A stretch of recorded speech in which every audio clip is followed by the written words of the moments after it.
നമസ്കാരം. ദേശീയ വിദ്യാഭ്യാസ ഗവേഷണ പരിശീലന കൗൺസിൽ 6ാം ക്ലാസ്സിലെ പുതിയ സാമൂഹിക ശാസ്ത്ര പഠന പുസ്തകം വെള്ളിയാഴ്ച പുറത്തിറക്കി.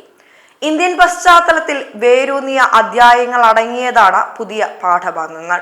ഈ രാജ്യത്തിലെ പുരാതന നിവാസികൾ രാജ്യത്തെ വിളിച്ച പേര് ഭാരതം എന്നാണെന്നും പിന്നീട് വിദേശികളാണ് ഇന്ത്യ എന്ന പേര് വിളിച്ചു വരുത്തിയതെന്നും അതിൽ പരാമർശിക്കുന്നു.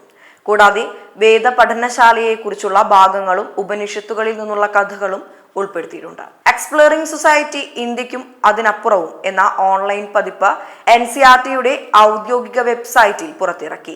ഭാരത എന്ന പേര് ഇന്നും ഉപയോഗത്തിലുണ്ടെന്ന് ഊന്നിപ്പറയുന്ന പുസ്തകം ഉത്തരേന്ത്യയിൽ ഇത് പൊതുവെ ഭാരത എന്നാണെന്നും എഴുതിയിരിക്കുന്നത് എന്നും ദക്ഷിണേന്ത്യയിൽ എത്തുമ്പോഴേക്കും പലപ്പോഴും ഭാരതം എന്നാകാറുണ്ട് എന്നും പരാമർശിക്കുന്നു.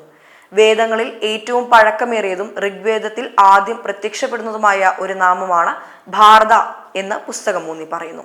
പിന്നീടുള്ള സാഹിത്യത്തിൽ ഭാരത എന്ന പേരുള്ള നിരവധി രാജാക്കന്മാരെ പരാമർശിച്ചിട്ടുണ്ട്. ഏതാനും നൂറ്റാണ്ടുകൾക്ക് ശേഷം ഭാരത എന്നത് ഇന്ത്യൻ ഉപഭൂഖണ്ഡത്തിനെ പൊതുവായി ഉപയോഗിക്കുന്ന പേരായി മാറി. ഇന്ത്യയിലേക്കുള്ള വിദേശ സന്ദർശകരോ ആക്രമണകാരികളോ കൂടുതലും സിന്ധു അല്ലെങ്കിൽ സിന്ധു നദിയിൽ നിന്നും ഉരുത്തിരിഞ്ഞ പേരുകൾ സ്വീകരിച്ചതാണ്. ഇത് ഹിന്ദു, ഇന്തോയ്, ഒടുവിൽ ഇന്ത്യ തുടങ്ങിയ പേരുകൾക്ക് കാരണമായി.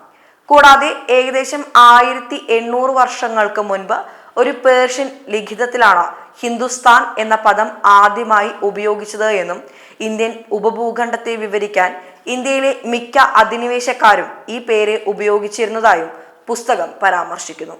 News desk Bharathabhoomi.